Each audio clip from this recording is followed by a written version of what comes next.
Welcome to Orange County's Kitchen. I'm Celeste White and I'm here today with Patrick Zayas and we're going to talk about iron-rich foods. Welcome, Patrick. Hi, thanks, Celeste. So tell me a little bit about why it's important to eat iron. Well, iron is a part of hemoglobin, which is in your red blood cells. So you do need it to transport oxygen throughout your body, and it goes to all of your cells. It has a detriment, though, if you do not get enough, because you kind of have a fatigue feeling throughout the day. You can feel a little lethargic. Even if you're in great shape, if you're not getting enough iron, you could be a little tired throughout the day. Do people have trouble eating enough iron-rich foods? Well, we do have a lot of iron in many of the common foods that we eat in America. For instance, chicken, beef, beans. It's in a lot of beans. Also, dark green leafy vegetables. So for the most part, people do get a lot of iron, but there is some instances where people do not. And some foods are actually fortified with iron too, although is that as good as a natural source? It is. Some breakfast cereals contain an entire day's amount of iron in just one serving. So if you want to go that route and just eat it during your breakfast, you could definitely do that. You could do that too.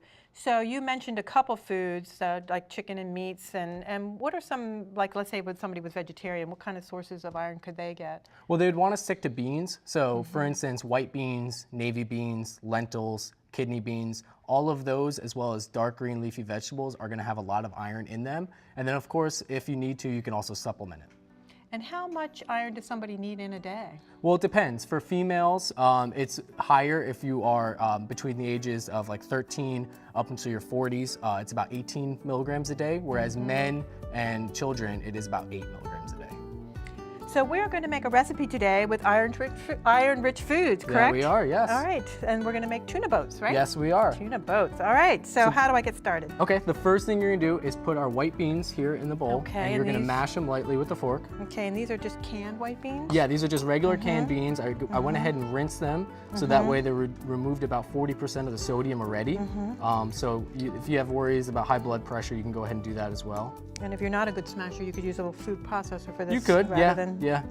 And this is good because sometimes with the elderly, if you have dentures or some sort of, if you don't have teeth, sometimes it's difficult to chew your food and you don't get the iron absorption. So eating it like this is very good.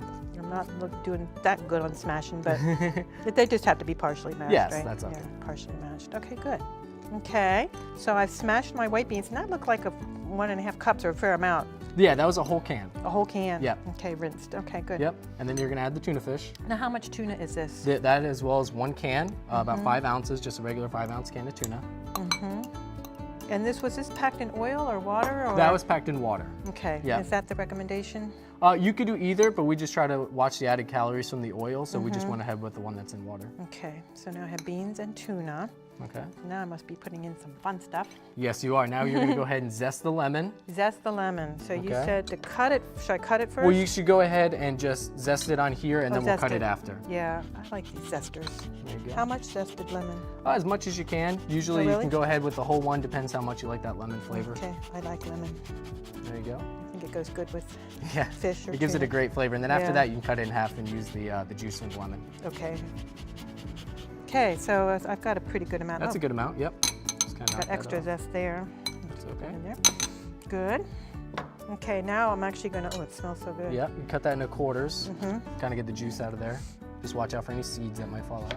Okay, and this looks seedless. I'm gonna put that in now? Yep, go right Okay. ahead. Now, if you had a juicer or something to make it easier. Yeah, you could also do just that. go ahead and buy lemon juice already and put in about 2 tablespoons. Yeah, the lemon's probably gonna make it good. Tastes Yep. really good. Okay, now you can go ahead and add the oil and the Okay, and Dijon mustard. this is canola oil? That's canola oil, yeah. But We you want could to use stick. olive or... You could use olive. Yep, we like to stick to canola oil. No particular reason you could use either, but that's what that is. Okay, and that was like a couple tablespoons maybe. Yep, and then Okay. you want to go ahead with the stone ground mustard. Okay, mustard. This should kind of slide right out. Dijon. Yep, And you could use any mustard really, right? you could. Depends on the flavor that you're looking for. And then these are green onions. Yes, green Right. onions. And you could use other vegetables probably, You right? could. You could use bell peppers if you like that.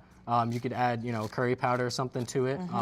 But yeah, just about anything. Celery, bell whatever you peppers, prefer. Get all those carrots different even, yeah. vegetables. Yep, Okay, good. that's good. Okay, and now I'm gonna mix it all up. Don't forget the salt and pepper Oh, right yeah, over there. Salt and pepper, and that's to taste really. Yep, I'm just gonna yep. use it all. And then just Okay. mix all of that up. Okay, great. And then this Okay. can also be good as just like a regular tuna fish supplement. It doesn't have to necessarily be Now for we're the tuna making boat. the boats. Yes. So you would really just stuff this Yep. with our mixture. Yeah, and you can also beans and use like a tuna. bell pepper you want. We just went with the cucumber, but any vegetable that you want to eat it out of, or you could even put it on some toast. Well, it looks really good. Okay. I think I did pretty good there. I think you did. Okay. Well, Patrick, thank you so much for talking to us about all these iron-rich foods. Thank you for having me. Iron-rich foods, tuna boats. We'll see you next time on Orange County's Kitchen.